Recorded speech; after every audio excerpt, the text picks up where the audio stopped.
Anybody here ever hear of the name Bernie Madoff? As in the guy who made off with billions?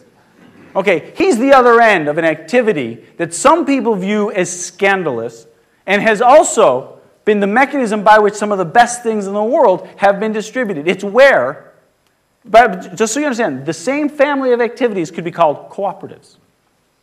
It really depends on the intent of the people who are setting it up.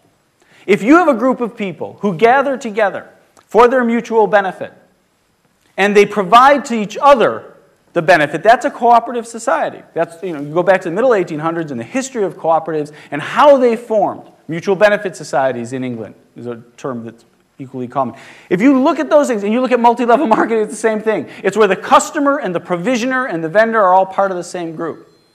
When it becomes evil is when it becomes a scam, right? And it's often a scam. Take a look at the first person who did it, whose name I've conveniently forgotten, but he was around the early 1900s. Anyone? Ponzi scheme, thank you very much. An Italian fellow in Wall Street named, last name Ponzi, had this fantastic idea. He would guarantee 10% return on investment every month. Cool, huh? Here's how he did it. He got a few people to give him money. Then he got a few more people to give him money. He took the money of a few more people and gave 10% back on the original capital of the first people. So he didn't actually invest it. And then people said, whoa, this works. So more people gave him money, so he gave more back. Kept a lot for himself on the side. Now, of course, he would then have had to have, eventually, the whole world participating, and it would eventually fail. Thus, it's a Ponzi scheme. It's a multi-level scheme. It's Bernie Madoff in modern times. How he managed to do that for 20 years, I don't know. But if you want to understand the principle, that's the principle. You want to apply it for good, that's a different thing.